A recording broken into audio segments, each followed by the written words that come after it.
When it comes to some of the best experiences in my entire life, riding Baron 1898 at Efteling for the first, and at the moment only time, was simply incredible.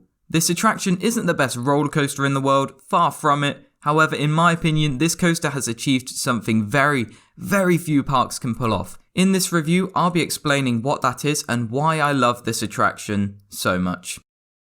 A quick reminder that YouTube has this subscribe button down below. It's big and red. You can't miss it really. Yeah, I advise clicking on it. You never know what may happen.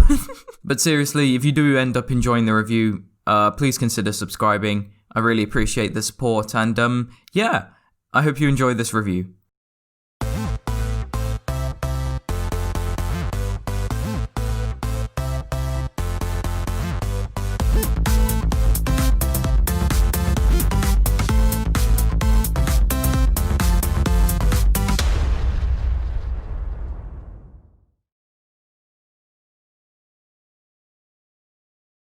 Just wanted to get this out of the way first, that my experience of this attraction may differ to what your experience will be or what it has been in the past, and this is because I visited Efteling during COVID, just so you know. Let's get into this. Baron 1898, for those who don't know, is a B&M dive coaster at the one and only Efteling, one of my favourite theme parks in the entire world, and this ride is beautifully presented just like the rest of the park. I could never recreate my experience of walking up to Baron for the first time, seeing the lift hill and the first inversion emerge from the trees. If you want to see my first reactions to Baron, then please go check out my 2020 Efteling vlog after this video is over. But before I talk about the actual rollercoaster part of Baron, I really want to discuss what you can expect before you actually get on the coaster, because in my opinion, this is the most important part of your experience. As with other attractions at Efteling, Baron I'd say isn't in a general area of one certain theme, but rather its own thing. Your experience will most likely start when you begin to hear the soundtrack play as you walk towards the ride entrance. You go past the custom lift structure, which is very well engineered. The structure is amazing and it really shows the dedication Efteling put into making their attractions simply look good. One detail I think is really cool is when the train is being hauled up to the top of the lift, you see these two huge winches pretending to pull the train up to the top, and when the train stops, you hear a bell and boom, your train's off down that first drop. From an off-ride perspective, this is amazing. On-ride, however, you don't notice it much. Once you enter the queue line, you wrap around the back part of the coaster, past the helix and the brake run. You go through one or two sheds with some light theming, nothing extreme just yet. There's some greenery which is quite nice to embed you in this experience, and the soundtrack starts to set the mood. I really enjoyed queuing for Baron simply because of that soundtrack. I don't know how I would have got through that hour-and-a-half wait without it. If you look around whilst you're queuing, you'll notice these fantastically themed buildings which take up the station and the pre-shows. Everything from the architecture to the little details on these buildings makes them look spectacular.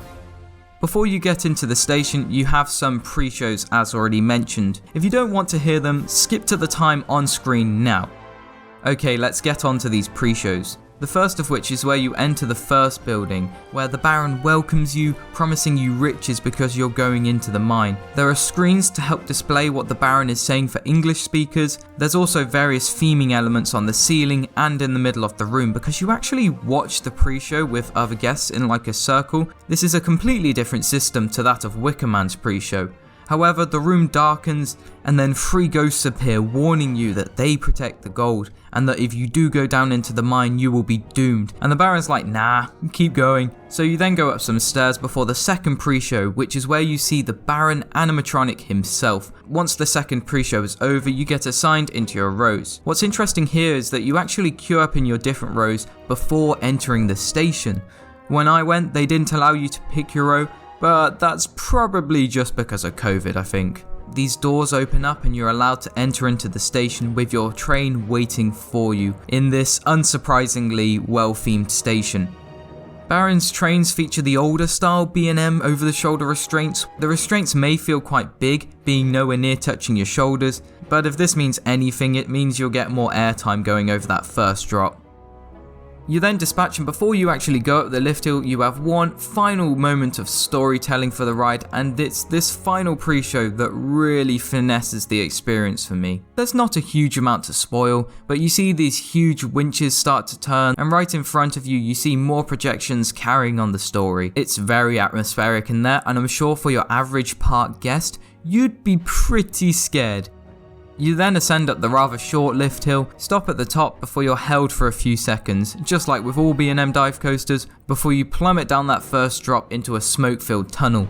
In my opinion, the drop on Baron is the best part of the coaster. You get some good airtime going over, and it provides some decent positive forces at the bottom. In terms of how Baron's drop compares to Oblivion's at Alton Towers, Oblivion being the other B&M dive coaster I've managed to ride so far, I'd personally take Oblivion's over Baron's. However, that's no complaint on Baron's first drop because I really did enjoy it.